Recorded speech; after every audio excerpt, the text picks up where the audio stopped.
संदर्भातल्या पक्षाच्या घटनेमध्ये बदल करून कार्याध्यक्षांना अधिकार देण्याच्या मुद्द्यावरनं राष्ट्रवादी काँग्रेसमध्ये दोन गट पडलेले।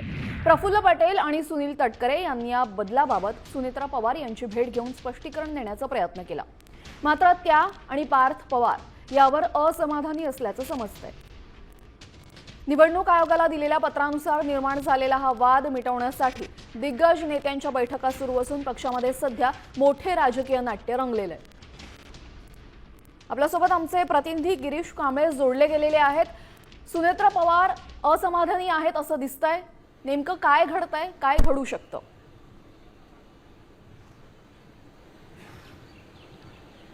पक्षाच्या घटनेत बदल करून राष्ट्रीय अध्यक्षांसोबत कार्याध्यक्षांकडे देखील अधिकार द्यावेत या संदर्भातील पत्र सुनील तटकरे, प्रफुल्ल पटेल यांनी निवडणूक आयोगाला दिलं होतं।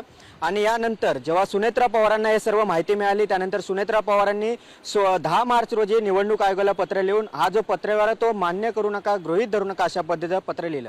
मात्र या सगळ्या पत्रव्यवहारानंतर पक्षात दोन गट पडले आणि तटकरे आणि प्रफुल्ल पटेल यांच्या भूमिकेवर संशय निर्माण झालेले आहेत आणि अशा स्थितीत जे काही संशय निर्माण झाले याबाबतचं स्पष्टीकरण देण्यात यावं याबाबतची भूमिका तटकरे आणि प्रफुल्ल पटेल यांनी मांडली। आणि सोमवारी एमईटी येथे छगन भुजबळ असतील, हसन मुश्रीफ, सुनील तटकरे, प्रफुल्ल पटेल, धनंजय मुंडे यांच्यात एक बैठक पार पडली आणि या बैठकीत या सर्वांनी एक ठरवलं की जे काही झालेलं आहे, घटनेत जे काही बदल करण्याचा प्रयत्न झाला या सगळ्या संदर्भातील माहिती आणि एक स्पष्टीकरण हे सुनेत्रा पवार आणि पार्थ पवार यांना द्यावं अशी भूमिका होती। पक्षामध्ये काय घडतं आणि काय बदल होतात हे पाहणं महत्त्वाचं ठरेल। धन्यवाद गिरीश, आपण दिलेल्या सविस्तर माहितीबद्दल।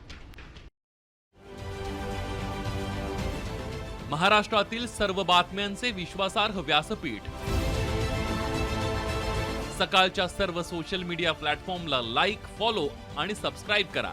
तसंच सर्व नोटिफिकेशनसाठी बेल आयकॉन प्रेस करायला विसरू नका।